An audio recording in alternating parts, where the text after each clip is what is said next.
반갑습니다, 형제님들.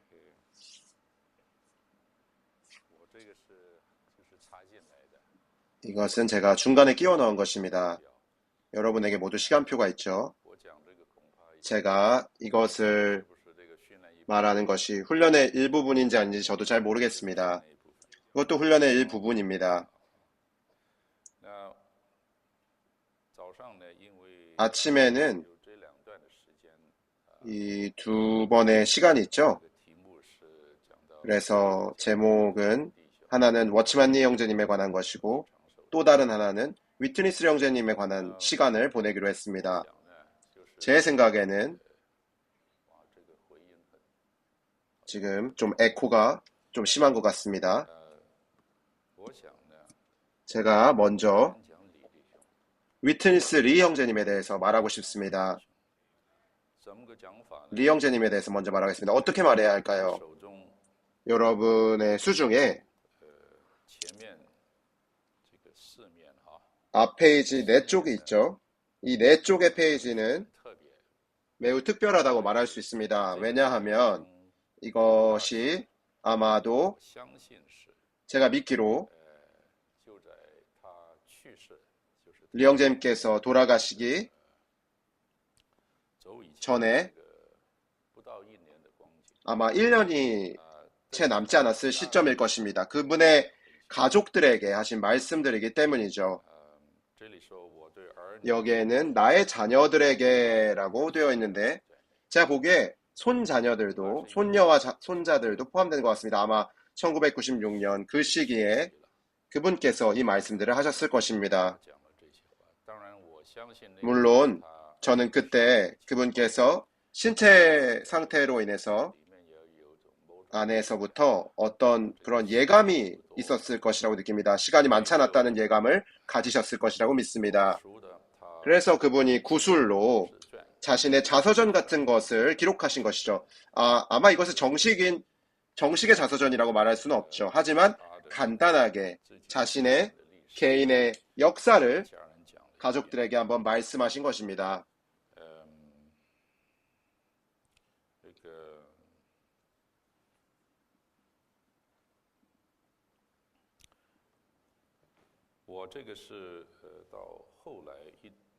제가 나중에 언제였는지를 제가 까먹었지만 어떤 몇몇의 형제님들이 리영재님의 그 시기에 비교적 사적인 교통을 정리해서 간단한 개요로 만들었습니다. 이것은 제가 만든 것이 아니죠. 누가 했는지 잘 모르겠습니다. 그 교통 안에는 두 단락이 있습니다. 첫 번째 단락은 앞에 이 개요에서 A 1번부터 8번까지인데 그것은 그분의 역사, 곧 개인의 역사에 관한 것이죠. 그리고 그 아래에는 9번째 9번이 있습니다. 거기에서 방향이 약간 전환되죠. 거기는 그 사람됨과 주님을 섬기고 주님을 위해 일한 비결이 그것에 기록되어 있습니다. 이것이 8번입니다. 제가 잠깐 보았는데 물론 제가 이것을 여러 번 반복해서 보았죠. 저는 앞부분에 이 형제님의 개인의 역사, 곧 그분께서 어려서부터 이제 성장하시기까지의 일들, 은혜를 받아서 구원받으신 일들, 그리고 주님의 회복 안으로 들어오신 일들을 다시 말해서 또 워치만 형제님을 알게 되신 때부터 시작되었던 일들을 그때부터 시작해서 해방되었을 때 파송되었죠. 중국 대륙에서 대만으로 가신 일들까지죠. 그리고 계속해서 나중에 미국에 오셨고 미국에서 대략 35년의 시간을 보내신 역사가 기록되어 있죠. 이 역사는 제가 세세히 다 말할 수는 없다고 느낍니다. 왜냐하면 시간이 부족하기 때문이죠. 그리고 오늘 아침에는 이 역사에 관련된 것들을 말할 수 있는 특별한 부담이 제게 있는 것도 아닙니다. 형제자매들이 직접 보고 읽어보시면 될 것 같습니다. 제가 알기로는 지금 사랑하는 형제님들이 이 리형제님의 전체적인 자서전, 전기를 쓰고 있습니다. 그것이 나올 때 우리는 리형제님의 일생의 과정이 어떠했는지를 매우 분명하게 알게 될 수 있을 것입니다. 이형제님의 일생의 과정이 어떠했는지를 분명히 알 수 있을 것입니다. 오늘 아침에 저의 부담은 9번에 있습니다. 그러나 제가 이 9번을 말하기 전에 저는 제 자신의 간증을 조금 말하고 싶습니다. 하지만 단지 제 간증만 말하는 것이 아니라 제 자신의 간증을 리형제님과 관련해서 연결해서 말하고 싶습니다.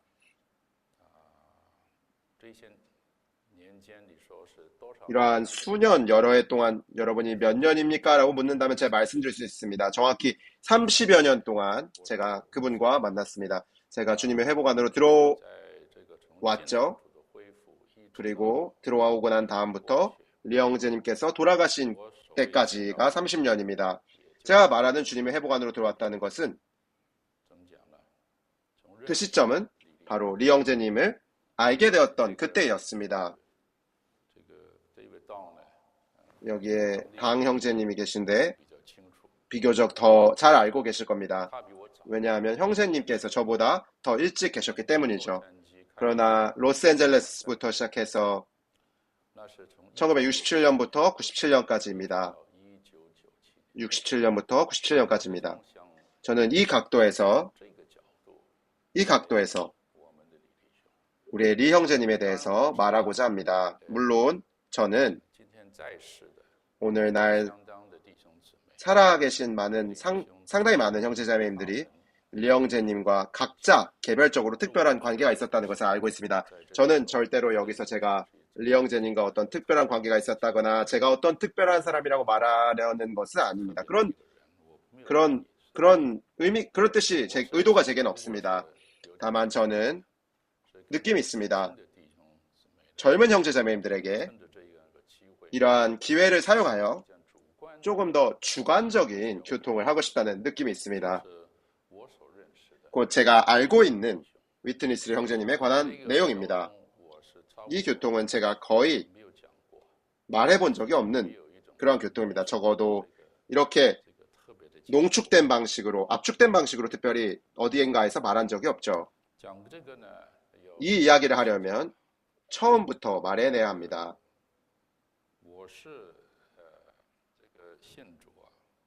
제가 주님을 믿은 것은 저의 할머니 조모 때부터인데 바로 제 아버지의 어머니로 인한 것이죠.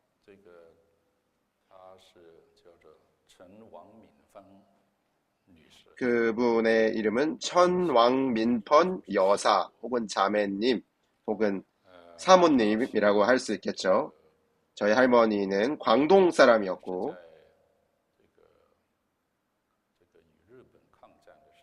그 중일전쟁 때 자신의 남편, 제 할아버지를 잃으셨습니다. 매우 어렵고 곤란한 시기였죠. 그때 예수님께 의지했고 주님을 믿었고 구원받으셨습니다.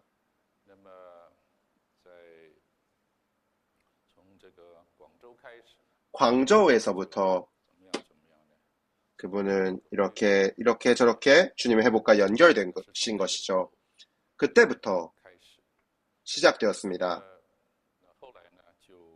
나중에 왜냐하면 이전에 홍콩에 거주한 적이 있었기 때문에 광저우와 홍콩 사이를 이렇게 오고 가고 했었죠. 하지만 이후에는 홍콩에 정착했습니다. 이 역사에 대해서 말하자면 저희 할머니는 과부이셨죠. 오늘 여러분이 디모데 전서를 읽어본다면 디모데 전서를 읽어보십시오. 바울이 상당히 이렇게 당부를 말씀하는 것이 있습니다. 젊은 사람들은 어떠해야 한다. 나이 든 사람들은 어떠해야 한다. 특별히 과부들은 어떠해야 하는지, 과부들이 어떠해야 하는지, 곧 연정한 자매들이 어떻게 해야 하는지에 대해서 말하고 있습니다. 경건한 생활을 해야 하고, 기도해야 하고, 젊은 자매들을 도와야 하고, 또 접대하는 일도 해야 한다. 뭐 등등의 일들이 많이 있죠. 제 기억 속에서 저는 저희 할머니와 매우 가까웠습니다. 그분은 바로 그런 자매님이셨죠. 워치만니 형제님께서 1947년부터 48년 그 시기에 리 형제님의 도움을 입어서 그의 사역이 그 시기에 회복되었죠. 아마 여러분은 이러한 배경을 갖고 있지 않을 것입니다. 리 형제님은 상해 교회에서 뭐 격리되었다고까지는 말할 수 없겠지만 리 형제님의 사역이 약 6년 동안 멈추어져 있었습니다. 중단되었습니다. 6년입니다. 그러다가 1947년에 이르러서 특별히 위트니스 리 형제님 그리고 왕페이천 자매님 이 두 분에 의해서 상해에서의 그의 사역을 회복할 수 있었습니다.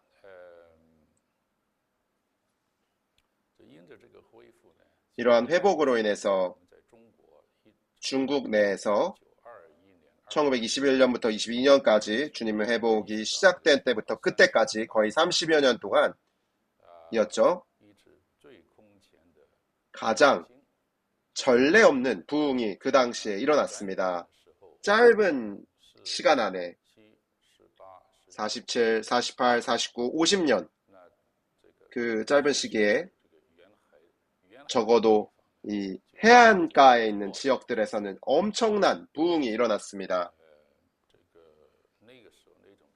그때 헌신, 그때 분위기는 이 내어놓음이라고 불렀습니다. 모든 것을 내어놓은 것이죠. 형제자매님들 그런 헌신은 모든 것을 내어놓은 것이었고 전례가 없는 것이었습니다. 리 형제님은 바로 그 시기에 몇 차례 훈련을 여셨죠. 그 장소는 후젠성에 있는 구링이라는 장소였습니다. 오늘날 제가 보기에 그 장소가 아직도 남아 있죠. 그곳에서 아마 두 차례 훈련을 여셨고 많은 형제자매들이 참가했습니다. 1차 훈련에서는 거의 80명에서 100명 정도의 형제자매들이 있었던 것 같습니다. 지금 우리처럼 말입니다. 그때는 아마 한 반년 정도 그렇게 훈련을 가졌던 것 같습니다. 또 나중에 그분께서 두 번째 훈련을 여셨는데 48년부터 아마 49년까지였겠죠. 그 훈련이 매우 성공적이었습니다. 오늘 여러분이 리 형제님께서 어떻게 사람을 훈련하셨는지 알고 싶다면 그 복음서원에 있는 책을 찾아보실 수 있습니다. 제가 몇 권을 말씀드릴 수 있습니다. 이것은 어떤 순서에 따라서 말하는 것은 아니죠. 한 권은 그 주님의 사역자의 성격이라고 부르는 책인데 그때 말씀하신 것입니다. 또 하나님의 말씀의 사역자라는 책이 있습니다. 영어로는 Ministry of the Word이죠. 매우 두꺼운 책입니다. 또 자아의 파쇄와 영의 해방이라는 말씀도 그때 말씀하신 것이죠. 우리 가운데 있는 책입니다. 또 교회 일의 재고, 교회의 사무라 또 그때 말씀하신 거죠. 또 니영재님께서 말씀하신 초신자들을 온전하게 하는 공과 52과의 그 책도 그때 나온 것입니다. 아마 제가 지금 몇 가지를 더 잊어버렸을 수도 있습니다. 어쨌든 그러한 부흥으로 인하여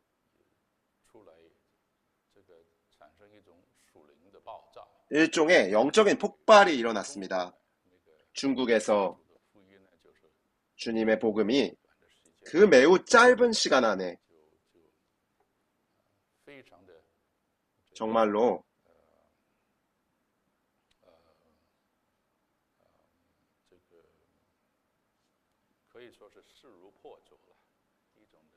파죽지세로 전파되었다고 말할 수 있죠.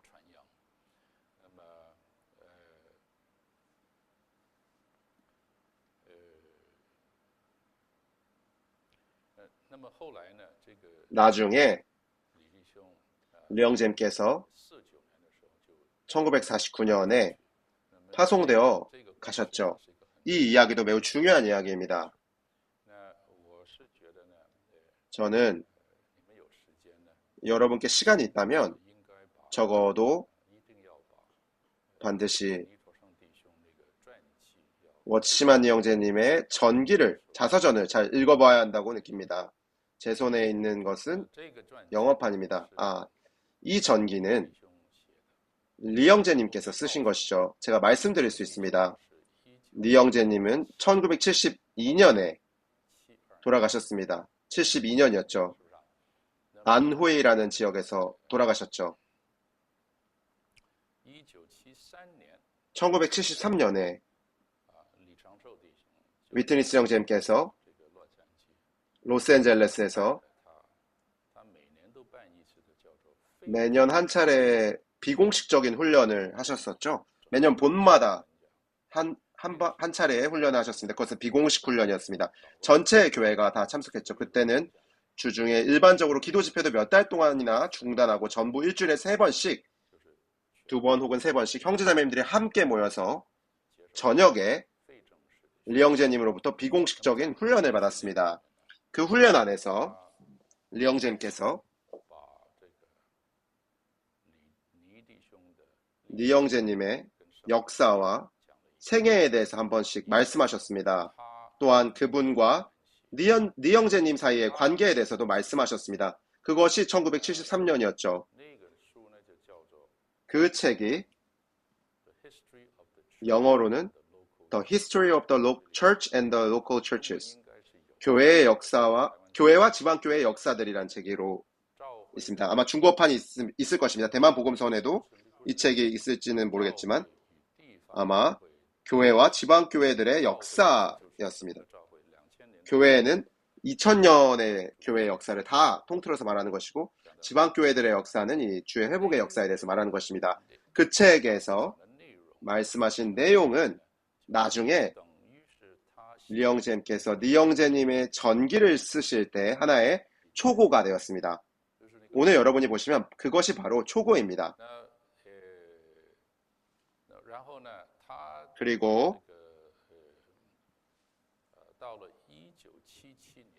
1977년에 이르러서 리영재님께서 아마 리영재님의 전기를 다 쓰셨을 것입니다. 여러분이 아시다시피 1972년에 리영재님이 돌아가셨죠. 그래서 77년이니까 5년 뒤에 리영재님께서 이미 그것을 쓰신 것입니다. 그러나 어떤 상황 때문에 그분 안에 평안이 없었기 때문에 그 책을 해방하지 않으셨습니다. 1991년까지 14년이 지나고 나서야 마치 바울이 3층천에서 들은 것과 본 것을 말하지 않고 있다가 14년 뒤에 말한 것과 같다고 하셨습니다. 그 당시에 1991년에 리영재님께서 워치만 리영재님의 전기를 처음 출판하셨습니다. 제 손에 있는 것이 바로 그 초판본입니다. 그 책은 여러분이 반드시 한번 읽어보아야 합니다. 제가 어떻게 말해야 할까요? 제가 허풍을 떠는 것은 아니지만 저는 이 책을 전 세계 어떤 사람보다도 더 많이 읽었을 것입니다. 왜 그렇습니까? 우리의 전시간 훈련이 1989년에 NIM에서 시작되었습니다. 이 책은 1991년에 출판되었죠. 출판된 지 얼마 되지 않아서 저는 훈련 안에서 도움을 주면서 교사로 있었기 때문에 하나의 부담이 있었습니다. 하나의 이 클래스를 시작할 부담이 있었는데 저는 그것을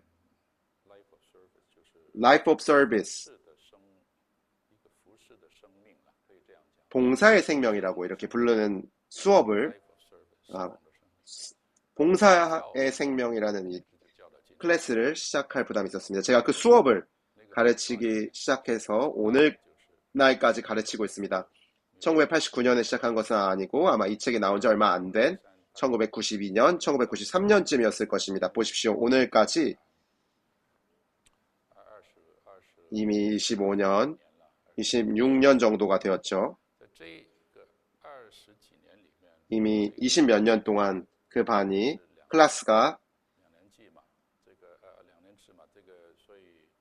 2년의 커리큘럼이기 때문에 오직 2년차 훈련생들만 제 수업에 들어올 수가 있었던 것이죠. 1년에 두 학기가 있죠. 그래서 저는 여러 해 동안 한 학기 전체를 사용해서 오직 이 책을만 읽었습니다. 오직 그 전기만 읽었습니다. 이 책만 읽었습니다. 이 전기만 읽은 것이죠. 제가 가르쳐야 했죠. 그래서 저는 이 책을 20번, 30번 읽었습니다.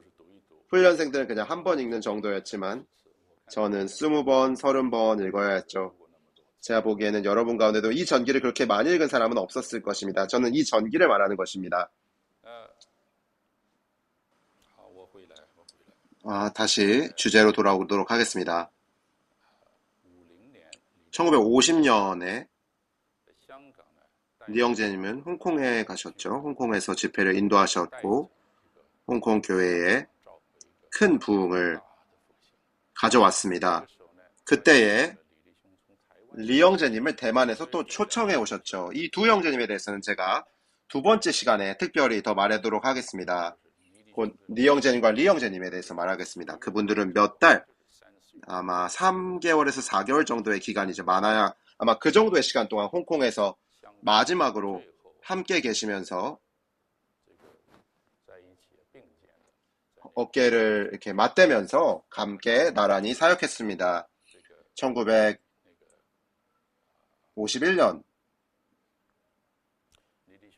이르러서 리영재님은 그 중국 내의 여러 교회들에 대해 책임과 부담을 느끼셨기 때문에 내륙으로 돌아가셨습니다. 중국으로 돌아가셨죠. 그때부터 그분은 중국에서 나올 수가 없었죠.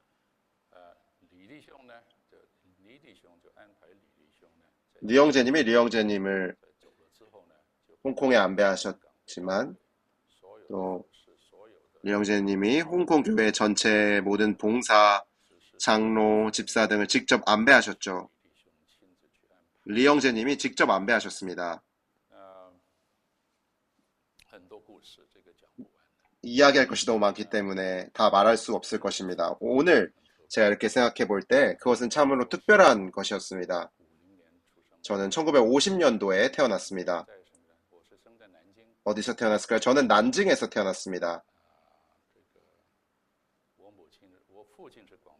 제 아버지는 광동 사람이고 제 어머니는 장수 사람입니다. 제가 난징에서 태어났습니다. 1년 뒤 1951년에 바로 리영재님께서 중국 내륙으로 귀국하신 그 해에 제가 1살 때 저는 출국했습니다. 난징에서 홍콩으로 갔죠. 참 흥미롭다고 생각됩니다.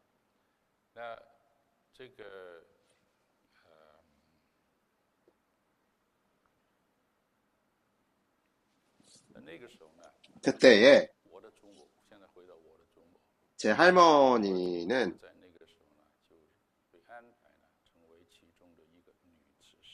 홍콩에 계셨는데 홍콩 교회의 여자 집사 중에 한 명으로 안배되셨습니다. 저희 할머니는 주님을 매우 사랑했죠. 복음의 영이 아주 강했습니다. 오늘까지도 제가 잊을 수 없습니다. 저희 할머니의 손가방 안에는 아무것도 없고 오직 복음지만이 있었습니다. 어디를 가든 차 안에서든 기차에서든 버스에서든 사람을 보면 복음을 전파했습니다. 많은 사람들이 저희 할머니를 통해서 구원받으셨죠. 리영재님께서 홍콩에 계셨기 때문에 저는 리영재님과의 그 안배와 관계가 있으셨다고 저는 믿고 있습니다. 그분은 워치만 리영재님을 아셨고, 이런 홍콩의 부흥에도 참여했죠. 저희 할머니가 참여하셨습니다. 또 리영재님도 아는 사이였습니다. 1955년에 이르러서 스팍스 형제님이 처음 오셨죠. 55년인지 57년인지 아마 두 번 오셨을 것입니다. 첫 번째는 1955년이었습니다. 스팍스 형제님은 영국에서 가장 영적인 형제님이었습니다. 이 이야기는 다 말할 수 없을 정도로 깁니다. 리 형제님께서 두 번째로 유럽에 가셨을 때, 특별히 영국에서 약 1년 반 동안 머물러 주셨죠. 아마 1998년부터 39년까지 곧 세계 2차 대전이 시작되기 직전이었습니다. 스팍스 형제님이 리 형제님을 접대하셨죠. 리 형제님이 처음 가셨을 때와는 달랐습니다. 처음 가신 것은 1932년부터 33년이었고 그때 리 형제님을 접대한 사람들은 이 폐쇄파 형제였습니다. 두 번째로 방문했을 때는 스팍스 형제님이 접대했습니다. 저의 할머니도 대만에 가서 그 훈련에 참가했습니다. 대만에서 있었던 그 훈련이었습니다. 그때 할머니가 막 넘어져가지고 지팡이를 짚고 계셨습니다. 제 할머니가 그랬습니다. 나중에 리영재님께서 이 모든 것들을 다 기억하고 계셨습니다. 그래서 저는 비록 워치만 리영재님을 알지는 못했지만 어쨌든 이러한 관계가 있었습니다. 제가 위트니스 리영재님을 처음 알았거나 보거나 들었던 것은 60년대 초반에 리영재님께서 홍콩에 오셨을 때였습니다. 리영재님께서 자주 마닐라에 가셨죠. 그것이 50년대 후반인지 50년대 후반인지 60년대 초반인지 지금 잘 기억이 안 나는데요. 어쨌든 그분께서 홍콩에 오셔서 천문대도라는 그 길에 있는 집회소에서 말씀하셨습니다. 저는 아직도 기억하고 있습니다. 저는 어렸고 그때 매우 장난꾸러기였죠. 그러나 제 이 나이든 할머니께서 사람을 이렇게 놓아주지 않았죠. 저를 놓아주지 않았습니다. 제 손을 억지로 잡아 끌고서 집회에 참석하게 하셨죠. 저는 저희 할머니를 매우 무서워했죠. 할머니가 우리를 찾으러 올 때 할머니에게 손자가 13명이나 있었는데 저는 그 중에 한 명이었죠. 모두가 구원받아야 했고 모두가 주님을 사랑해야 했고 모두가 성경을 읽어야 했습니다.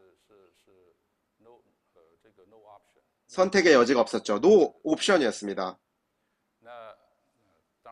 물론 할머니는 우리를 위해서 많이 기도하셨습니다. 얼마나 기도했는지 저희는 모릅니다. 저는 저희 할머니를 매우 무서워했죠. 할머니가 우리 집에 올 때 저는 아직도 기억하고 있습니다. 저는 침대 밑으로 숨어 들어가서 할머니가 가시기 전까지 있다가 나왔습니다. 왜냐하면 할머니를 보기만 하면 큰일이 났습니다. 할머니가 제 손을 잡고 기도하려고 하셨기 때문이죠. 저는 그것을 가장 싫어했었기 때문이죠.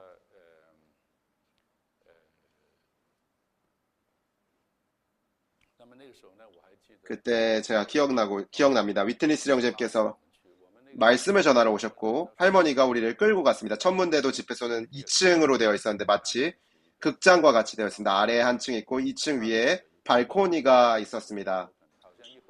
1집회소의 발코니와 유사한 형태였죠.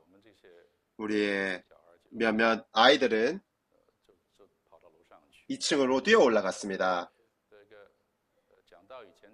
말씀을 전하기 전에 기도해야 했고 기도할 때가 바로 우리가 나가는 시간이었습니다. 모두 눈을 감고 있을 때 우리는 슬그머니 나가서 이제 거리에서 미친 듯이 뛰어다니면서 놀았습니다. 집회가 끝나고 그들이 기도할 때가 되면 우린 다시 들어왔습니다. 바로 그랬습니다.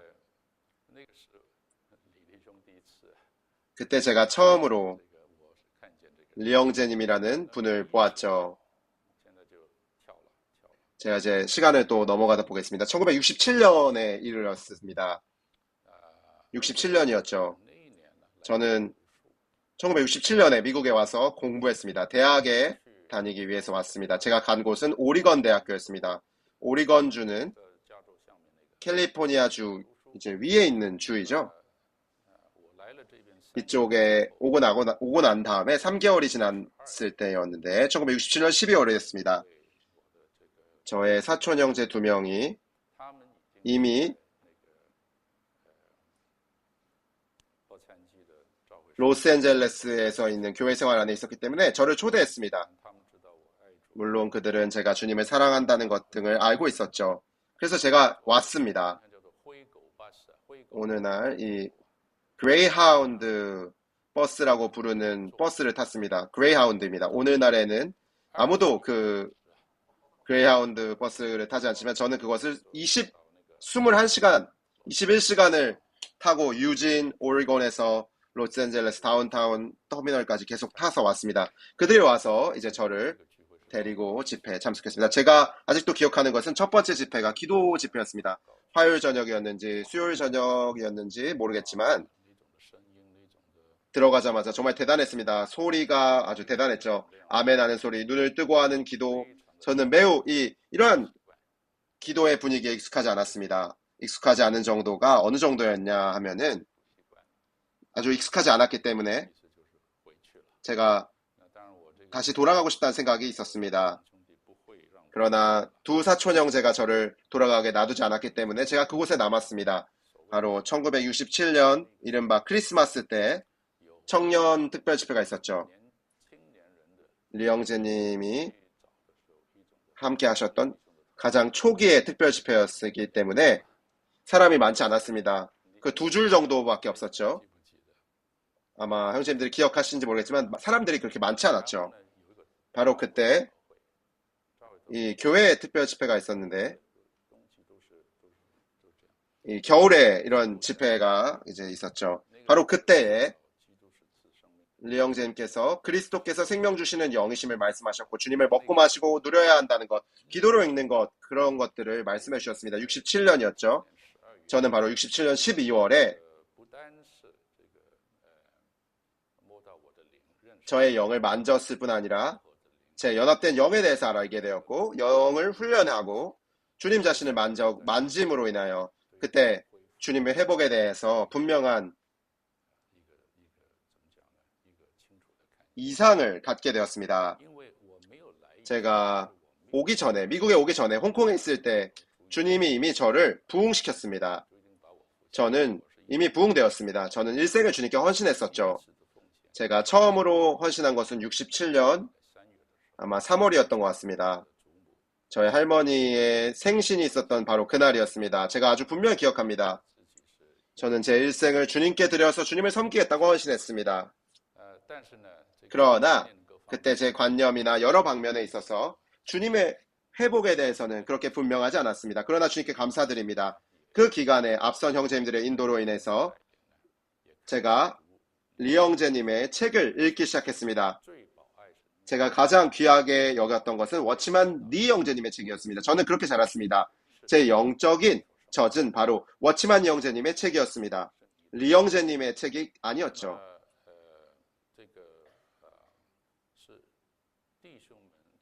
앞에서 저희를 인도해 주었던 어떤 형제님들이 우리에게 리영재님의 책을 소개해 주셨기 때문에 그때서야 비로소 리 형제님의 책을 읽기 시작했습니다. 홍콩에 있을 때 이야기였죠. 그중 한 권의 책이 있었는데 여러분이 믿거나 말거나 작은 책 한 권이 있었습니다. 그것은 교회를 알미라는 책이었습니다. 그때는 소회라고 부르지 않고 교회를 알이라고 말했습니다. 아주 좋은 소책자였죠. 그 책은 교회의 존재, 교회의 터, 교회의 하나에 관해서 말하는 책이었습니다. 저는 그때 처음으로 교회라는 문제에 대해 어떠한 관념을 갖게 되었죠. 물론 그 책 그리고 그러한 부류의 책들을 또 읽었는데 또 다른 한 권은 교회의 증거와 터라는 책이었는데 모두 이것은 리영재님께서 50년대 후반에 스팍스 형제의 문제 때문에 이 교회의 문제를 분명히 하려고 말씀하셨던 것이었습니다. 그것은 교리적인 방면의 인식이었다고 말할 수 있죠. 그러나 미국에 오고 난 다음에 제가 주님의 회복이라는 것이 있다는 것을 분명히 보게 되었습니다. 그것이 바로 1967년의 이야기였죠. 바로 그때 제가 리 형제님을 비로소 참되게 알게 되었습니다. 사람이 많지 않았기 때문에 리 형제님과 이게 악수도 할 수 있었고 조금은 이렇게 개인적으로 이야기할 수도 있었습니다. 물론 우리는 작은 형제들이었죠. 그러나 그분은 저의 사촌 형제들을 잘 알았기 때문에 나중에 저를 알게 되었죠.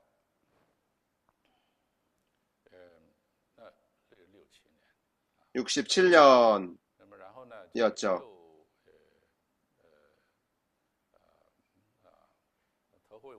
67년에 그 특별 집회가 끝난 후에 저는 오리건으로 돌아갔습니다. 그리고 68년에 여름방학이 있었습니다. 120명의 미국에서 온 형제자매들이 대만에 방문하러 갔습니다. 여러분 알고 계십니까? 데이빗 형제님 가셨습니까? 안 가셨습니까? 저도 갔습니다. 그러나 저는 미국을 대표해서 간 것이 아니었죠. 그때 저는 로스앤젤레스에 있지 않고 저는 홍콩으로 돌아가 있는 상태였기 때문에 홍콩에서 등록해서 신청해서 홍콩 대표로 갔습니다. 대만에 가서 한 달이라는 기간 동안 특별 집회와 훈련이 있었고 그런 다음에 대만 섬 전체를 한 바퀴 돌면서 대만의 여러 교회들을 방문했습니다. 그 여름은 정말로 충격적이었습니다.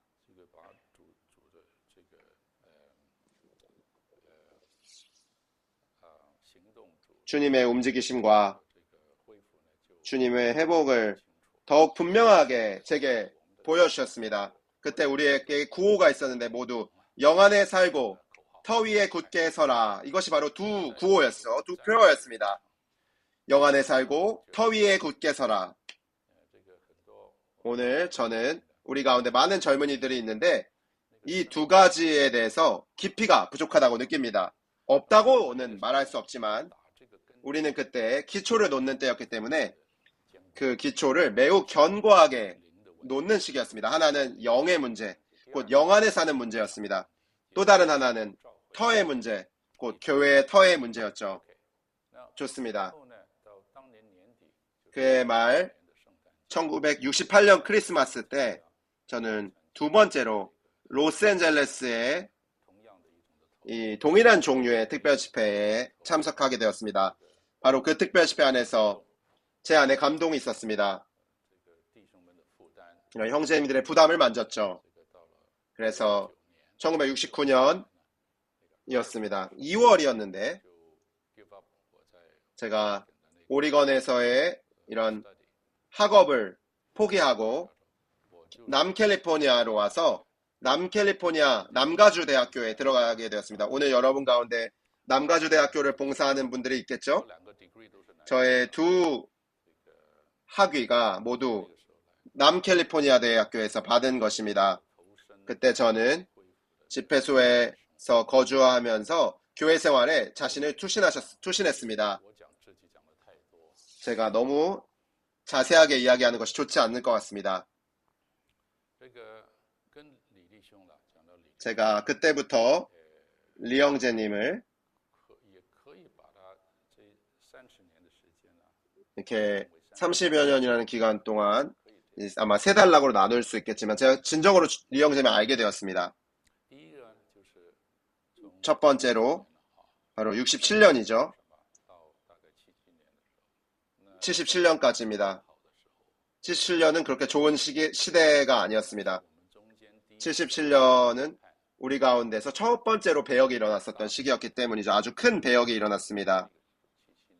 바로 아마 77년, 78년의 시기였습니다. 바로 이 첫 10년 동안이었습니다. 제가 이 10년이라는 시간 동안 영어로 말한다면 아주 이게 형성되는 시기, formative 시기였습니다. 저희가 주님의 회복 안에서 체험하고 학습하고 추구할 수 있는 것들이 형성되는 시기였다고 말할 수 있습니다. 주관적으로 말해야 하면 리영재님에게서 좀 이런 배움에 있어서 형성되는 시기라고 말할 수 있었을 것 같습니다. 그 시기에 제가 저의 온 존재가 LA에서의 이런 교회 생활 안에 두어졌기 때문에 비록 우리가 젊은이였고 뭐 젊은이들이었기 때문에 그렇게 리영재님과 직접 동역한 것은 아니었죠. 물론 그렇게 했던 것이 아닙니다. 그러나 바로 그 시기에 형제님의 이런 가르침을 들을 수 있었습니다. 리영재님의 가르침을 듣고 들었을 때 바로 이런 계속 그냥 들었던 것이죠. 10년 동안 계속 리영재님의 가르침을 들었습니다. 그리고 조금의 이런 일정한 시간 동안 형제님과 이런 왕래가 조금은 있었죠. 제가 먼저 말하겠습니다. 저와 리영재님은 제가 주관적인 저의 각도에서 말하자면 이렇게 말할 수 있을 것 같은데 제가 처음부터 그의 훈련 아래 있었다고 말할 수 있을 것 같습니다. 그리고 처음부터 그분의 어떤 이런 다루심 아래 있었다고도 말할 수 있을 것 같습니다. 저는 리영재님이 저를 다루시는 것을 매우 좋아하셨던 것 같습니다. 이것은 제가 여기서 허풍을 떠는 것이 아니고 함부로 말하는 것이 아닙니다. 연장한 분들에게 물어보셔도 됩니다. 저는 왜 그런지는 잘 모르겠습니다. 저는 아직도 기억합니다. 1969년 여름은 아주 큰 시즌이었는데 69년이 바로 로스앤젤레스 엘든홀의 이 대부흥의 절정이 되는 해라고 말할 수 있었습니다. 그 해 그분께서 리영재님께서 7배로 강화되신 영을 말씀하셨죠. 그분께서 시편을 말씀하시면서 시편에 계시된 생명과 건축을 말씀하셨고 바로 그리스도의 거처인 맞죠? 그리스도의 거처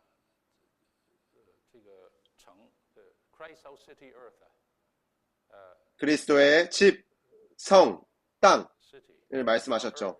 그것이 시편 안에 있는 결정이죠. 그리스도의 집, 성, 땅. 저는 이런 것들을 여태껏 한 번도 본 적이 없었습니다.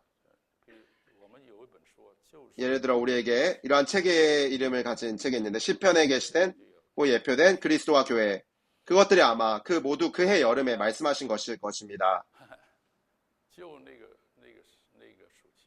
그 여름방학 때 저는 없었습니다.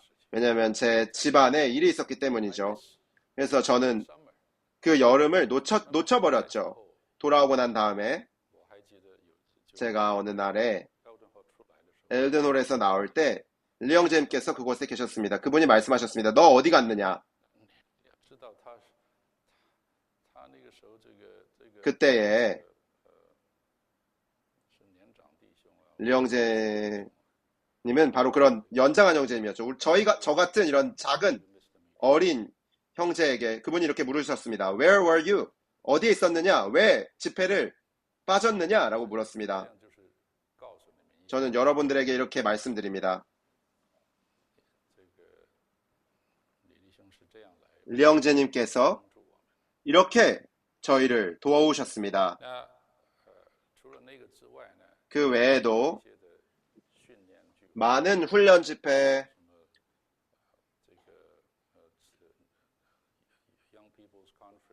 청년 특별 집회, 비공식 훈련, 그런 많은 집회들이 있었는데 리영재님이 형제들을 불러서 질문에 답하게 하셨죠. 저는 형제님이 항상 저를 찾으셨습니다. 저만 그랬다는 뜻은 아니죠. 어쨌든 그의 형제님의 이제 짧은 명단 안에 항상 저는 포함되어 있었습니다.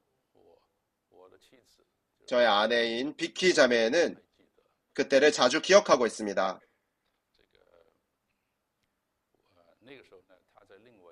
비키 자매는 다른 집회소, 3집회소에 있었죠.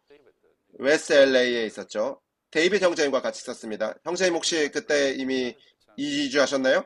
어쨌든 30회소에 있었습니다. 비키 자매는 1971년에 주님 회복 안으로 들어왔습니다. 바로 에스겔의 이상에 대해서 말씀하셨던 그 해였습니다. 그때 들어왔죠.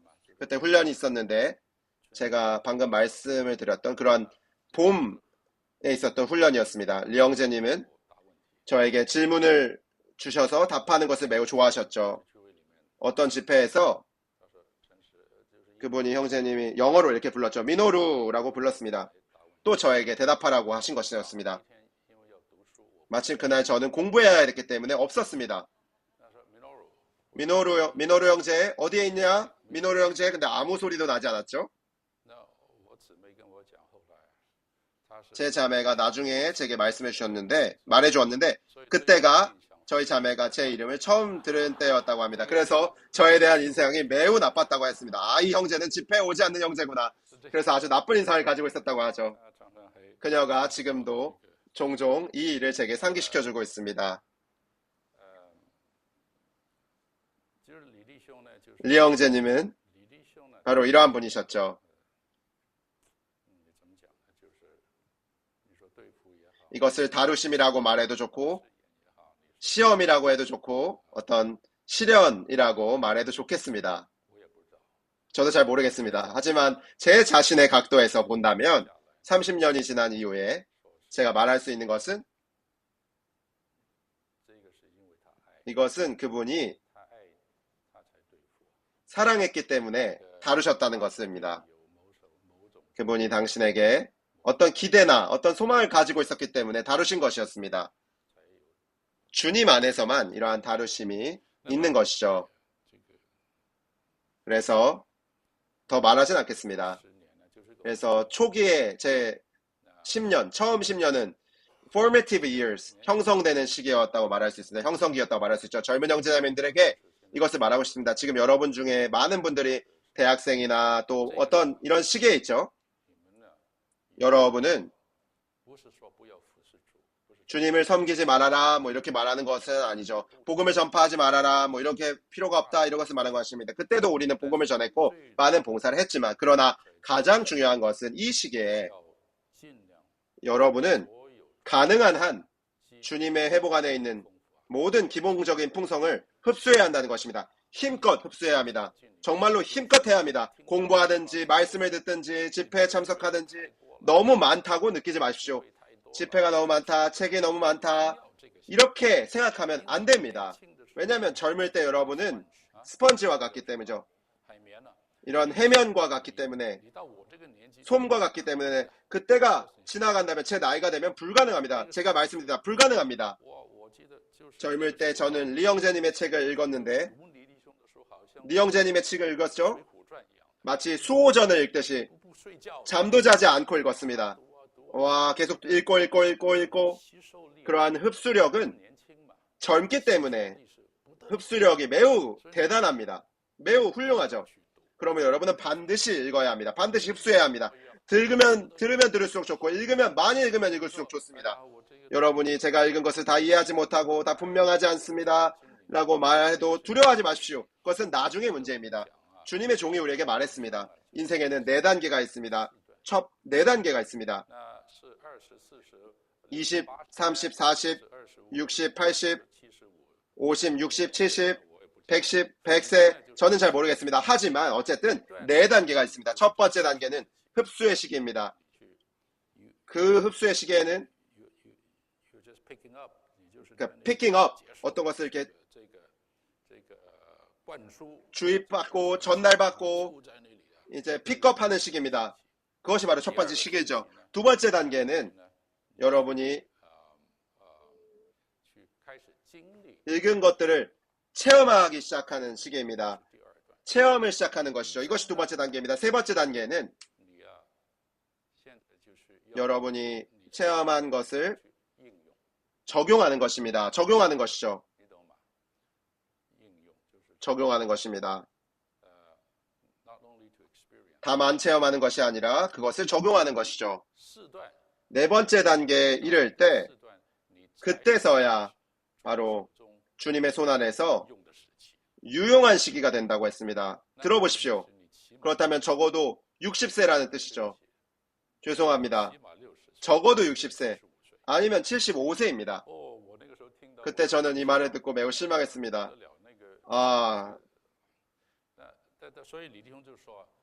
그래서 리형제님께서 반드시 신체를 잘 건강하게 보존해야 한다고 말씀하셨습니다. 정말로 엄숙하게 말씀하셨습니다. 많은 사람이 유용해질 때가 되었을 때 이미 돌아가게 된다고 말했습니다. 이전에 국내에 많은 동역자들이 이 영양 결핍 상태와 여러 이유 때문에 매우 일찍 주님 품으로 갔습니다. 그분은 이것이 매우 안타까운 일이라고 했죠. 물론 그분은 또한 회복 안에서 교만과 야심과 여러 이유들로 인해서 어떤 사람들은 길을 끝까지 가지 못하고 곁길로 빗나간다고 말씀했습니다. 그분은 주님의 회복안을 돌아볼 때 깨져버린 그릇들이 파괴된 그릇들이 가득하다고 말했습니다. Strewn with broken vessels. 처음에는 잘 걸었지만 그 여정을 완성하지 못한 사람들이 많다고 말했습니다. 그분께서 직접 이러한 것들을 말씀하신 것이죠. 이것이 첫 번째 시기였습니다.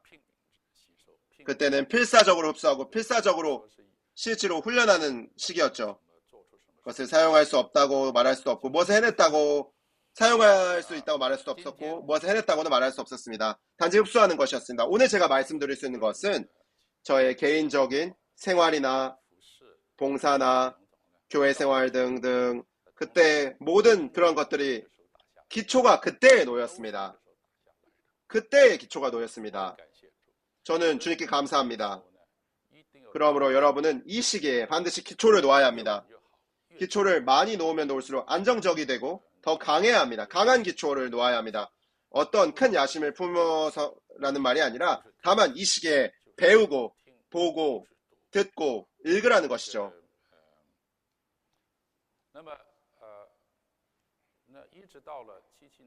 1977년에 이르렀을 때 그때는 어떤 때였나요? 77년은 제가 봉사하러 나오기 시작한 때였습니다. 진정한 봉사의 때이기도 했죠. 그때 제가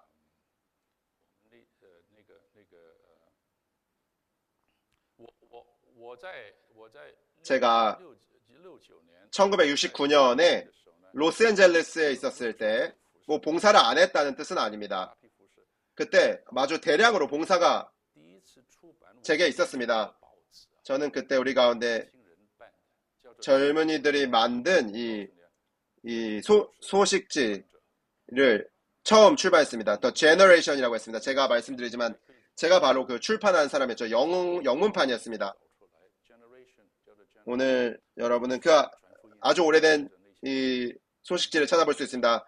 이 The Generation이라는 이 소식지는 복음 전파용으로 이제 만든 것이었고 미국인들에게 전했습니다. 맥널리 하우스의 3층에 이제 다락방이 있었는데 그 다락방이 우리의 사무실이었죠. 제가 그곳에서 홀로 제가 그 일을 도왔습니다. 그러므로 봉사가 없었다고 말한 것은 아니죠. 하지만 그때는 매우 초기의 봉사였습니다. 제가 또 있었죠. 아마 제가 계속 제 자신의 이야기만 하는 것 같아서 좀 그렇긴 하지만 여러분이 오늘 보고 있는 이 배너 곧 표어들이 모두 흰 바탕에 붉은 글씨인 것을 알고 계십니까? 제가 말씀드립니다. 미국에서 처음으로 이 배너 표어를 만든 사람이 바로 저입니다. 대만이 아닙니다. 대만에서는 복음 조끼와 이 표어가 모두 흰 바탕에 붉은 글씨로 되어 있었죠. 우리가 그것을 따라서 표어를 만들었습니다. 처음 만든 것은 언제였을까요? 바로 피거로아 스트리트에 있는 엠베시 에디토리엄이라는 연회장이 있었는데 그것은 극장이었죠. 리영재님께서 거기에서 여러 차례 특별 집회를 하셨습니다. 70년대 초반이었습니다. 한 번은 청년 특별 집회였죠. 데이빗 형제님 기억하시나요? 청년 특별 집회였죠. 표어는 이와 같았습니다. 사람은 우주의 중심이고 그리스도는 인생의 의미이며 교회는 그리스도의 표현이며 이것을 전 세계로 나아가 전파하라. 이 네 가지였습니다. 오늘 여러분이 그 책을 찾을 수 있습니다. 네 메시지로 되어 있는데 바로 이 고봉의 복음이라는 아마 이름의 책으로 되어 있는 것 같은데 그때 우리에게 어디 컴퓨터 같은 것들이 어디에 있겠습니까? 아무것도 없었죠. 저는 건축을 공부했기 때문에 그들이 저를 찾았습니다. 저는 T-스퀘어를 들고 있습니다. T-스퀘어가 뭐 여러분은 아마 모르겠죠. 트라이앵글도 있었는데 여러분 아마 그걸 모르겠죠. 모든 것을 다 컴퓨터로 하기 때문에 아마 모르겠습니다. 아마 그때는 한 글자 한 글자 만들고 이 붉은색 페인트로 글자를 만들어서 이제 써서 걸었습니다.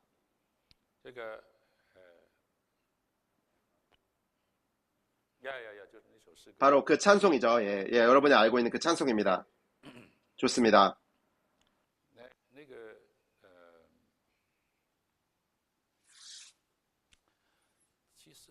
1974년에 우리가 이민을 갔습니다.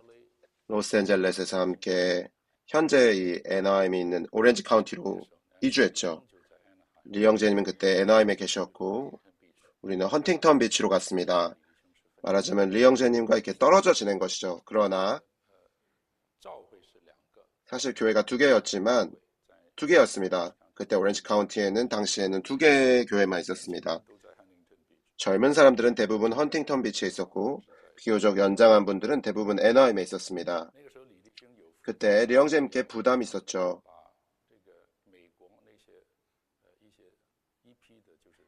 미국에 여러분 나이대에 있는 사람들을 한 무리는 보스턴에서 모으고 또 한 부분에서는 LA에서 모아서 훈련했습니다. 훈련 후에는 그들을 내보내어 캠퍼스에서 사람을 얻도록 했죠. 지금과 똑같았습니다.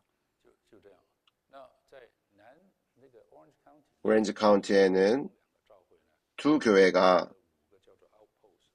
5개의 아웃포스트로 이제 증가되었는데 아웃포스트는 이제 교회의 전신이라고도 말할 수 있습니다. 이제 작은 형태의 집회였죠. 그래서 저는 코스타메사라는 곳으로 보내어졌습니다. 오렌지 카운티에 있는 하나의 도시의 이름이죠. 코스타메사. 그때 제가 진정으로 교회를 처음으로 인도했던 시기였습니다. 그전에는 모두 청년들을 인도했었죠. LA에서부터 그때까지는 계속 청년들만을 인도했었지만 그때부터 교회를 인도하기 시작했습니다. 1976년부터였습니다. 그때 리영재님은 애나하임에 계셨죠. 저는 아직도 기억하고 있습니다. 그분은 매우 주의하셨습니다. 어느 날 제게 전화를 걸으셨죠. 정말 놀라운 일이었죠. 위트니스 형제님께서 제게 전화를 하다니. 그분이 저에게 말씀하셨습니다. 미노루 형제 어디에 있느냐? 제가 말했습니다. 여기에 있습니다. 그리고 제가 홍콩에 가족을 보러 가려고 합니다. 라고 말했죠. 여름에 한 약 10일에서 열흘에서 14일 정도를 가려고 합니다. 그랬더니 그분이 말씀하셨죠. 안 됩니다. 너무 깁니다. 그렇게 오래 가면 안 됩니다. 빨리 돌아오십시오. 그냥 그렇게 말씀하셨죠. 그분은 당신을 위해 기도하겠습니다. 주님을 축복합니다. 이런 말 하지 않고 다른 말 하지 않고 너무 깁니다. 라고만 말씀하셨죠. 보십시오. 저는 별것이 아니었기 때문에 좀 일찍 돌아와야 별일이 아니었기 때문에 일찍 돌아와야 했습니다. 이런 작은 지시 가운데서 여러분은 리영재님이 어떻게 교회를 인도하셨는지를 알 수 있죠. 오늘 제가 교회를 인도하는 일에서 조금의 어떤 그런 느낌이 있고 경험이 있다고 말할 수 있다면 그 대부분의 것들은 리영재님의 이러한 작은 인도에서부터 배운 것이라고 말할 수 있습니다. 제가 말씀니다. 리영재님은 여러분들은 아마 잘 모르겠죠. 그분의 책을 읽고 그분의 가르침을 듣는다고 해서 리영재님이라는 사람을 아는 것은 아니죠. 제가 말씀드릴 수 있습니다. 저뿐만 아니라 많은 형제님들이 이것을 간증할 수 있을 것입니다. 저는 주님 외에, 하나님 외에, 물론 그분, 하나님과 주님이 첫째이죠. 특별히 저의 일생 가운데서 제 회복 안에서의 생활과 이런 주님을 봉사하는 이러한 섬기는 생활 가운데서, 과정 가운데서 가장 큰 축복은 제가 간증할 수 있습니다. 리영재님 곁에 있었다는 것입니다. 다른 것은 없습니다. 저는 이 한마디의 말을 할 수 있을 뿐입니다. 제가 보았습니다. 리영재님 곁에 있지 않았던 어떤 형제님들도 보았죠. 은사가 있었고, 배움이 있었고, 언변이 있었고, 그리고 일을 처리하는 수완이 있었습니다. 정말입니다. 제가 함부로 말하는 것이 아니죠. 그러나 리영재님 곁에서 일정 기간 동안 있지 않았다면 그것은 다릅니다. 제가 말씀드립니다. 그러므로 저는 이것이 축복 중에 축복, 복 중에 복이라고 느낍니다. 저는 단지 주님께 감사할 뿐이죠. 제 일생에 이런 복이 있어서 리영재님 곁에서 이러한 축복을 가지고 30여 년의 시간을 보낼 수 있었습니다. 반드시 같은 교회 안에 있었던 것은 아니지만 계속 주변에서 관찰하고 계속 배울 수 있었습니다. 이러한 배움은 책을 읽는 것과는 다릅니다. 한 사람에게서 배우는 것과 한 권의 책을 읽는 것은 별개의 일입니다. 그때에 리영재님께서 교회를 인도하셨기 때문에 그래서 리영재님과 제가 직접적인 봉사에 있어서의 왕래가 시작되었습니다. 이것이 첫 번째 시기였습니다. 물론 그때 저는 그렇게 성숙한 사람도 아니었고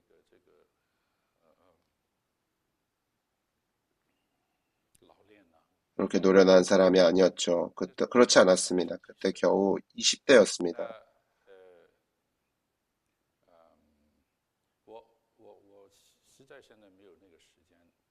사실 그때 형제님으로부터 이런 훈련을 받은 것은 일종의 라이프 체인징, 생명이 변화되는 체험이라고 말할 수 있습니다. 일생이 변화되는 체험이었습니다. 한 가지가 지나가면 또 한 가지가 뒤따랐습니다. 이 기초에 대해서 제가 다시 말하겠습니다. 형제자매님들, 기초는 매우 중요합니다.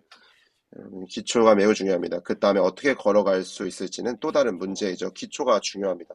여러분이 잘못 배우면 일생이 잘못되게 됩니다. 큰 잘못이 아니더라도 작은 잘못도 잘못이죠. 그러므로 이러한 따름, 이러한 배움은 반드시 스트레이트 해야 합니다. 올바라야 합니다. 자신의 생각을 갖지 마시오. 난 똑똑하다. 나에게는 이런 방식이 있다. 저런 방법이 있다. 나의 스타일이 있다라고 생각하지 마십시오. 젊은 청년들은 자신을 신뢰하지 마십시오. 자신의 전부를 내려놓고 전부 거절해야 합니다.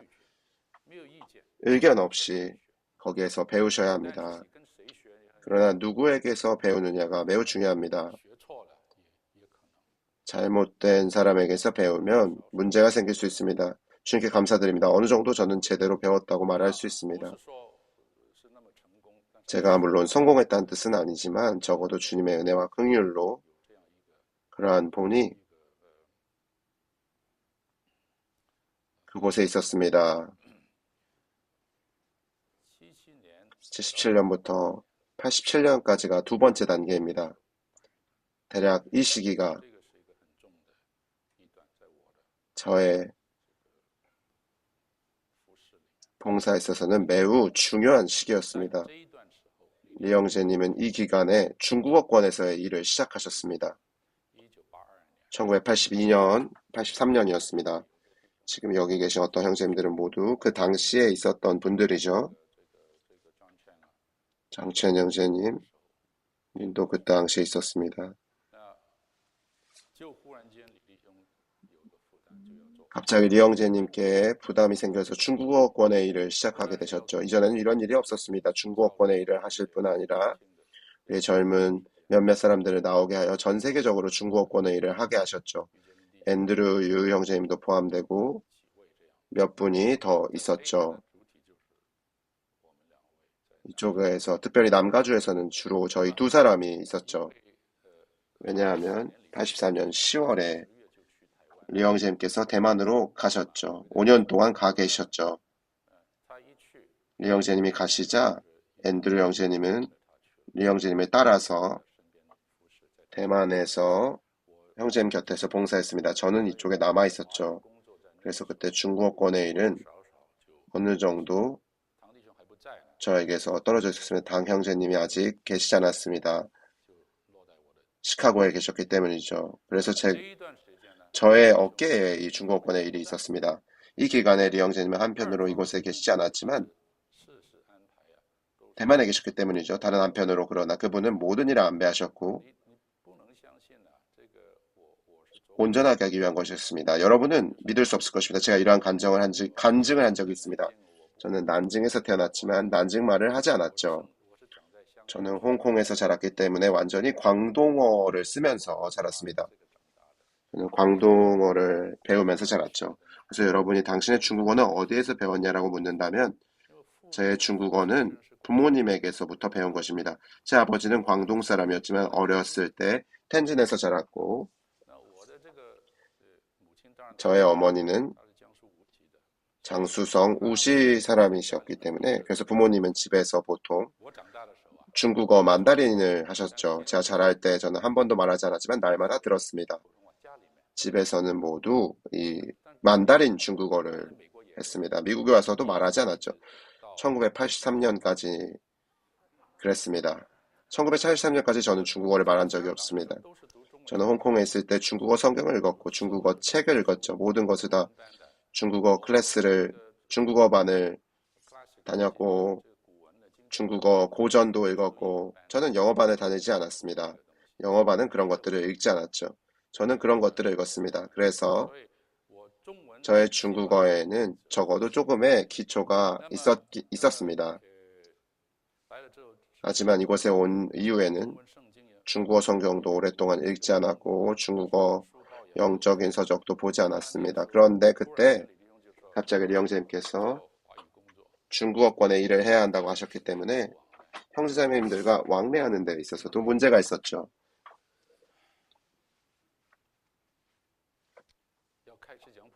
중국어를 말하기 시작해야 했기 때문이죠. 그때는 중국어라고 부르지 않았고 보통화라고 부르지 않고 국어라고 불렀습니다. 그래서 이것이 정말 어려운 일이었죠. 그러나 주님께 감사합니다. 이전에 많이 들어왔던 것들이 그때 다시 돌아왔고 억지로라도 말하기 시작해야 했습니다. 그래서 시작할 때 오늘날 제가 그때 한 말씀이 녹음되어 있습니다. 저는 마지막에 것들이 다시 세상에 노출되지 않길 바랍니다. 그때 광둥어 억양이 정말 상당히 너무 끔찍했습니다. 정말 끔찍한 수준이었죠. 영적인 어휘도 없었습니다. 중국어 성경을 다시 읽어야 했죠. 바로 그랬습니다. 그러나 리영재님은 상관하지 않으셨습니다. 그분은 그리고 1년 후에 1983년에 첫 번째로 중국어권에 특별 집회가 있었습니다. 우주 안에는 5가지 큰 비밀이었죠. 제가 이번에 NIM에서 여러분에게 말씀했듯이 82년에 리영재님께서 희년에 대해서 말씀하셨죠. 7월과 8월에 희년을 말씀하셨습니다. 바꾸어 말한다면 리영재님께서 중국어권의 일을 시작하신 지 2년이 되지 않아서 대만으로 돌아가신 것입니다. 이 2년이라는 기간 동안 그분은 많은 일들을 말하자면 저에게 던져 놓으신 것입니다. 그때 그분은 전체 오렌지 카운티와 LA의 중국어권의 성도들을 모두 주일에 애너하임으로 모으셨습니다. 기억하십니까? 모두 애너하임으로 모았습니다. 여기 이게 연장하신 분들이 이렇게 앉아 계셨죠.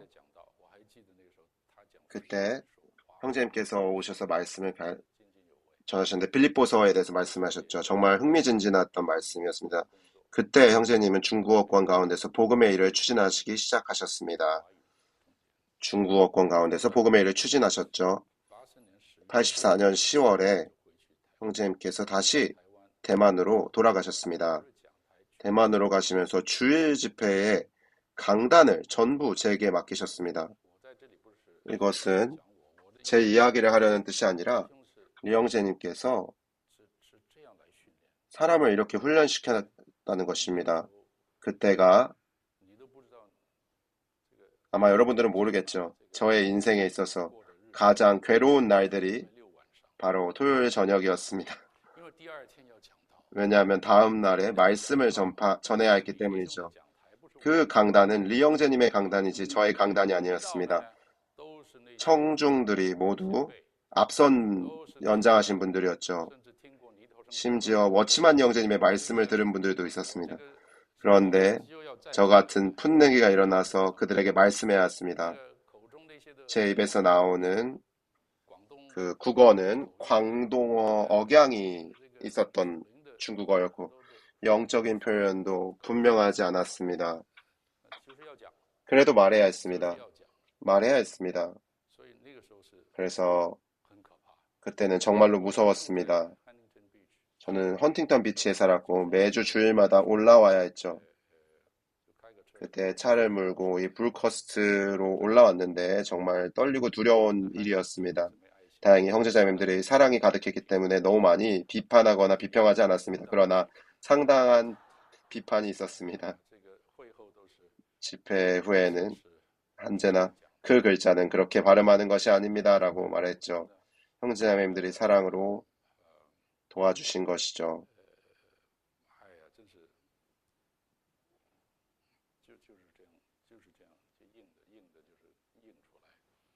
정말 그렇게 이제 억지로 이렇게 나온 것이라고 말할 수 있습니다. 그러나 그것이 가장 무서운 것은 아니었죠. 가장 무서운 것은 리영재님께서 매년 두 차례 돌아오셨다는 것입니다. 그분께서 돌아오시면 저는 물론 매우 기뻤습니다. 돌아오시면 그분께서 말씀하실 것이기 때문이죠.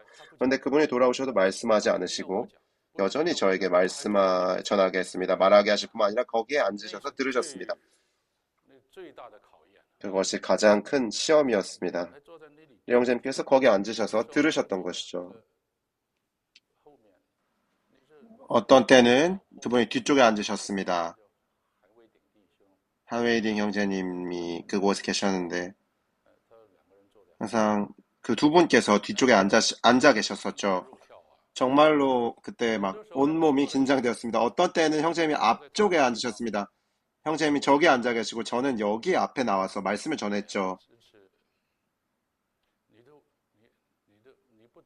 여러분들은 압력이 무엇인지를 모른다고 말할 수 있겠습니다. 제가 말씀드리겠습니다. 이것이 바로 압력입니다. 저는 리영재님이 그 문 뒤에서 메시지를 들으셨다는 것을 제가 들었는데 1시간 전에 요한복음 16장에 관한 형제님께서 그런 말씀을 전하셨죠.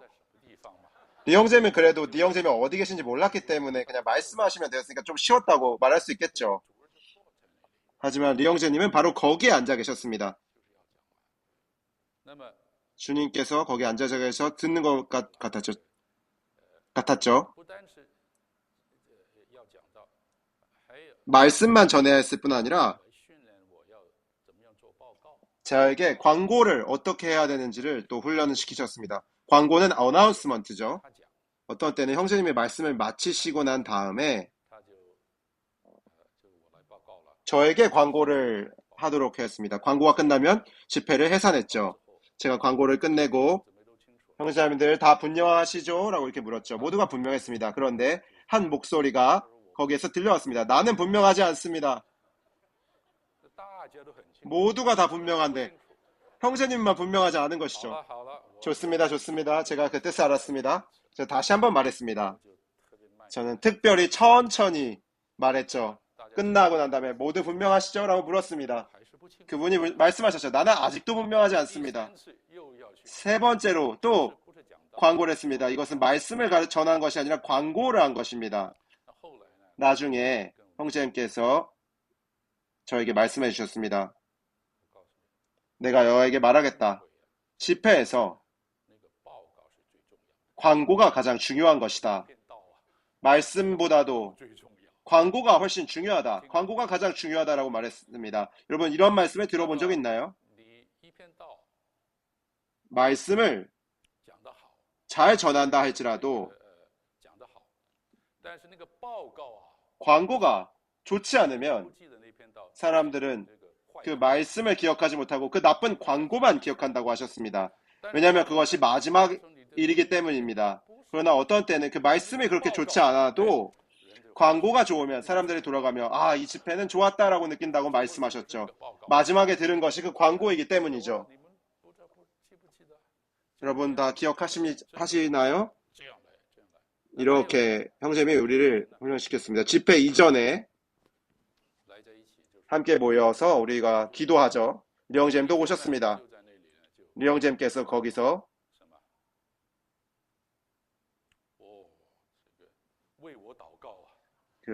저를 위해서 기도합시다 라고 이렇게 말씀하셨습니다.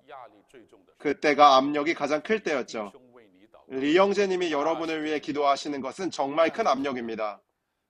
정말 큰 압력입니다. 주님, 우리 형제를 충만하게 하시고 형제를 해방하시며 형제의 영을 훈련하게 하소서 빠바바바바 이렇게 말할 때 그분의 기도 하나하나가 제 안에 이 압력을 높인 것이죠.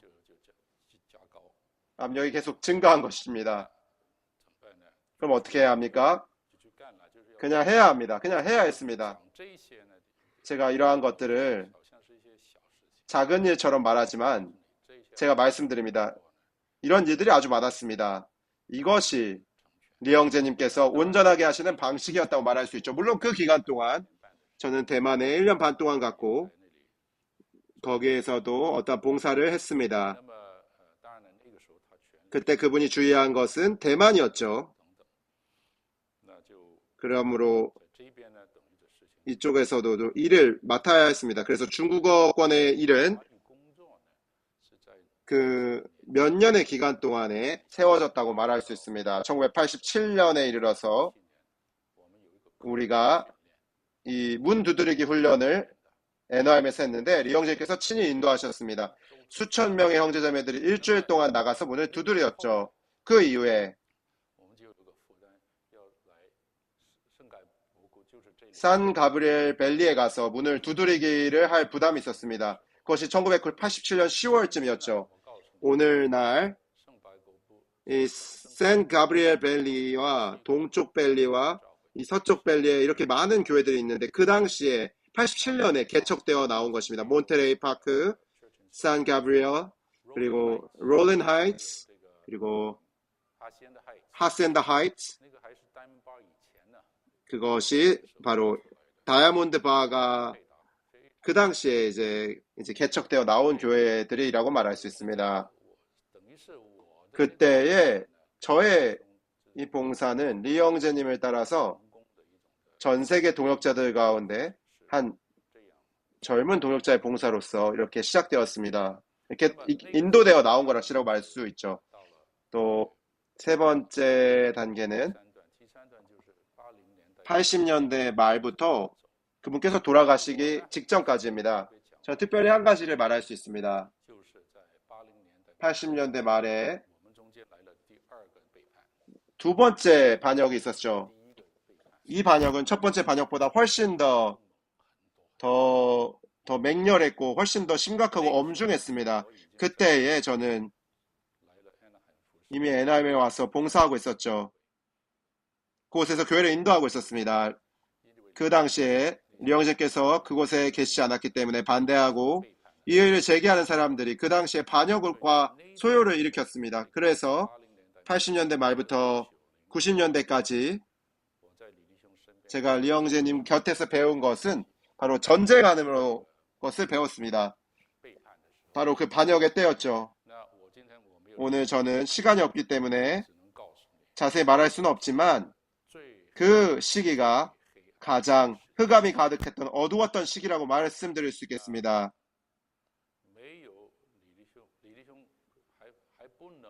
리형제님은 1년가량 애나임 집회에 참석하실 수가 없었습니다. 애나임은 형제님의 교회였지만 형제님께서 오실 수 없었습니다. 왜냐하면 반역하는 이들이 그곳에서 일을 벌였기 때문이죠. 그때 제가 애나임에서 교회를 인도하고 있었기 때문에 반드시 이런 문제들을 직면해야 했습니다. 이 과정 가운데 계속 리영잼께서 뒤에서 지시하시고 인도하시며 어떻게 해야 하는지를 알려주셨죠. 바로 그때 소위 교회를 인도하는 것뿐만 아니라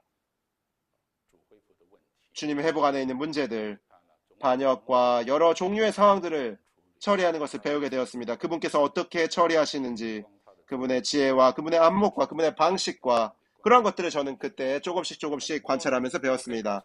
많은 일에 대하여 제가 말씀드릴 수 있습니다. 오늘 만일 리영잼께서 그때 뒤에서 우리를 인도해 주시지 않으셨다면 아마 오늘 애나임은 없어졌을 것입니다. 이렇게 말할 수 있습니다. 애나임 교회는 거의 없어졌을 것입니다. 전체 회복의 상황도 지금과 같지 않았을 것입니다.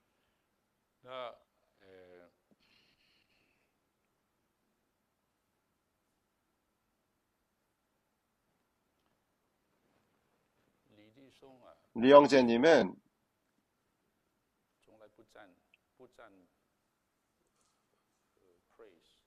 결코 어떤 사람을 높이거나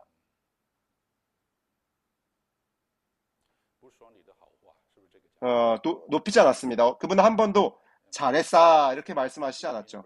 한 번도 없었습니다. 칭찬하지 않으셨습니다. 제가 중국어를 여전히 잘 못합니다.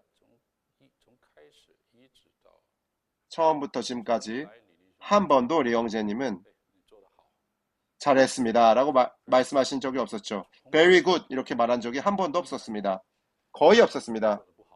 오직 잘 못했습니다 라고 하는 말만 많으셨었죠. 정말 많이 이렇게 말씀하셨습니다. 아무리 잘했어도 그분은 여전히 만족하지 않으셨고, 여러분이 잘했어도 그분은 여전히 흡족해하지 않으셨고, 이것은 잘못되었고 저것은 잘못되었다라고 말씀하셨습니다. 이것이 리영재님입니다. 제가 말씀드릴 수 있습니다. 이것도 가장 큰 배움 중에 하나입니다. 가장 큰 배움입니다. 그것은 계속 전진해야 한다는 것입니다. 결코 자족해서는 안 됩니다. 자만해서는 안 됩니다. 계속 진보해야 하고 계속 앞으로 나아가야 한다는 것이죠. 이것이 그분에게서 배운 매우 큰 한 항목입니다.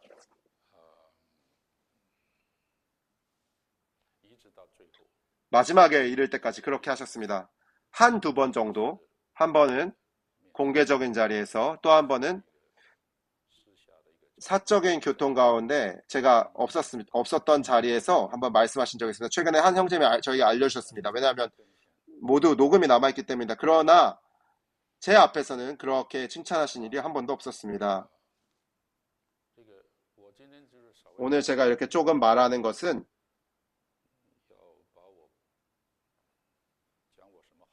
제 자신이 좋았다는 것을 말하려는 것도 아니고 제 자신을 이렇게 드러내려는 것도 아니죠. 제 부담은 여러분들입니다. 여러분은 이제 다음 세대로 올라와야 할 사람들이죠. 제 안에서 가장 무거운 부담은 바로 여러분의 온전하게 됨입니다. 바울은 You're perfecting, 여러분의 온전하게 함이라고 말했습니다. 여러분의 온전하게 됨이 제 안에서 가장 무거운 부담이죠.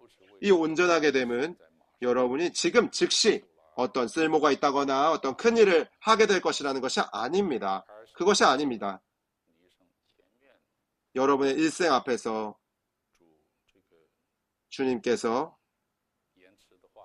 만약에 오시는 것이 지연되신다면 이 주님의 회복의 다음 세대는 한 무리의 합당한 사람들, 이 올바른 사람들에게 달려있죠. 그러나 이 올바름과 합당함은 이 출생으로부터 얻어지는 것이 아닙니다. 여러분은 반드시 배워야 하고 반드시 온전하게 되어야 하며 반드시 장비가 되어야 합니다. 오늘 아침 우리가 그 찬송을 불렀죠. 새로운 사람들이 아침에 무슨 찬송량을 부르냐고 묻는다면 저는 생각할 필요도 없습니다. 영어로 501장인데 바로 그 찬송입니다. 중국어로는 300 몇 장에 있죠. 매우 유명한 찬송입니다. 우리 모두가 알죠. 제가 이 찬송을 어떻게 기억합니까? 리영재님께서 수백여 곡의 찬송을 쓰셨고 이 찬송은 그 중에서도 이제 손꼽히는 것이죠. 그분 자신도 매우 좋아하신 찬송입니다. 1984년이었는지 85년이었는지 모르지만 한 번은 여름에 첫 번째로 이제 중국어를 사용하는 청년들을 온전하게 하는 훈련이 있었습니다. 83년이었죠. 열흘간의 훈련이었죠. 그 훈련 안에서 리영재님은 삼일하나님, 그리스도, 그 영, 생명, 교회를 말씀하셨습니다. 그분께서 한 열흘 정도 사용하여 이것을 말씀하셨죠. 그때에 형제님께서 우리에게 찬송을 부르게 하셨습니다. 그 찬송들 중에 하나입니다. 그래서 형제님이 이렇게 말씀하셨습니다. 여러분 모두가 이 찬송 전체를 외워야 합니다. 이것이 그분께서 하신 말씀입니다. 바로 이 찬송을 외워야 했죠. 그리고 둘째로 리형제님 말씀하셨죠. 각 절 안에서 이 절이 성경에 어디에 있는 본문에서 나온 것인지를 나에게 말해주어야 합니다. 라고 숙제를 내주었습니다. 저는 매우 분명히 기억합니다. 나중에 우리가 텍사스에 가든 어디에 가든 그것으로 가져갔습니다. 형제님들 제 시간이 이미 완전히 넘겨버렸습니다. 아직 3분이 남아있습니까? 저는 단지 제 마음속에 있는 부담, 곧 여러분에 관한 이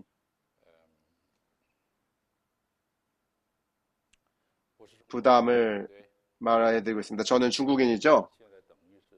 그러나 지금은 말하자면 거의 완전히 네이티브 미국인이기도 합니다. 그래서 저는 이 동양과 중국과 서양의 관점, 퍼스펙티브에 대해서 완전하다고 말할 수는 없지만 비교적 360도의 모든 각도에서 어느 정도의 견해를 가지고 있다고 말할 수 있죠. 그러므로 오늘 주님을 회복이 땅에서 전진하는 데는 매우 많은 것들이 있습니다. 많은 세심한 부분들이 있죠. 여러분의 일이 그렇게 간단하다고 생각하지 마십시오. 그냥 이렇게 주님을 섬기되 잘 봉사해야 하고 또 올바르게 봉사해야 하며 여러분의 봉사가 참으로 주님의 경륜 안에서 긍정적인 그 공헌을 갖게 되려면 배워야 하는 필요 그리고 공과들이 너무나 많이 있습니다. 여러분 또 그것은 너무 길고 너무 오래 걸릴 것입니다 라고 말하지 마십시오. 여러분이 보십시오. 내년에 2019년은 저의 희년이라고 말할 수 있습니다. 어떻게 말할 수 있습니까? 왜냐하면 제가 1969년에 교회 생활로 이제 들어왔기 때문입니다. 교회 생활에 자신을 투신했기 때문에 이제 보십시오. 반백년입니다. 50년이죠. 그래서 이번에 애나임에서 희년에 대해서 말한 것이 매우 흥미롭습니다. 희년의 이 양강나팔은 이 희년의 반년 전에 6개월 전에 불었죠. 유대력의 7월 10일에 곧 속죄일에 익스피에이션 데이에 불렀죠. 나팔을 분 이후에 다시 반년이 지날 때 희년이 옵니다. 이것은 반년의 준비 시간이 있다는 것과 같죠. 지금이 바로 그 나팔을 부는 때입니다. 제 개인에게는 그렇습니다. 내년이 저희 희년이라고 말할 수 있죠. 정확히 50주년이라고 말할 수 있습니다. 미국에서 그리고 주님의 회복 안에서 50주년입니다. 제게는 또 한 가지 생각이 있는데 아직 모두에게 말하지 않았습니다. 저는 내년에 엘든홀에서 리유니언을 개최하고 싶습니다. 모두가 엘든홀에 있었던 사람들은 제가 초대하고 싶습니다. 하루 종일 동안 모임을 갖고 이제 전체 다큐멘터리를 기록하고 간증들 적고 싶습니다. 왜냐하면 지금 이제 주님 품으로 떠나는 사람들이 점점 많아지고 있기 때문에 저는 이 일을 할 수 있기를 바랍니다. 제가 왜 이것을 말합니까?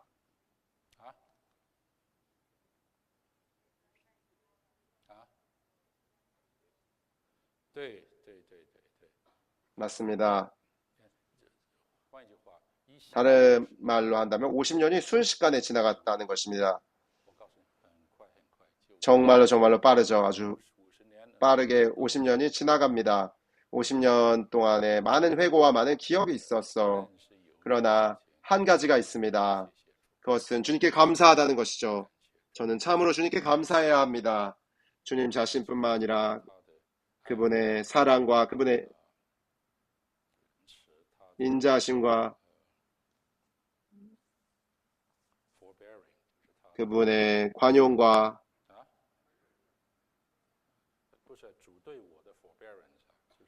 저에 대한 주님의 관용,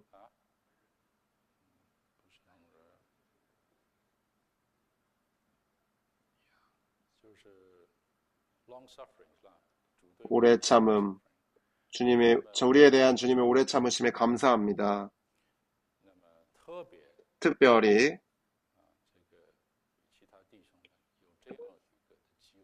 다른 형제님들과 함께 이러한 기회가 있어서 위트니스의 형제님 곁에서 배울 수 있었다는 것입니다.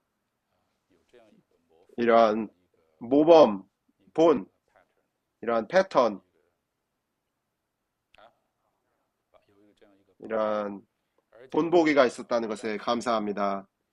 단지 멀리 떨어져 있는 관계가 아니라 참으로 어느 정도 그분 곁에서 이러한 배움을 가질 수 있었다는 것은 일생에 있어서 가장 큰 복이었다고 말할 수 있습니다. 비록 여러분에게는 형제님과의 이런 만남이 없었겠지만 오늘날에도 다른 형제님들이 있죠. 여러분은 따르는 것을 배워야 하고 또한 이러한 태도를 가져야 합니다. 제가 보기에 또 다음 이런 메시지는 하나의 서론이라고 말할 수 있습니다. 이제 다음 메시지에서만 이제 8번째 중점에 대해서 말할 수 있겠죠. 그러나 제가 이런 말들 했기 때문에 아마 여러분들이 더 잘 흡수할 수 있을 것입니다. 좋습니다. 잠시 저는 여기서 멈추겠습니다.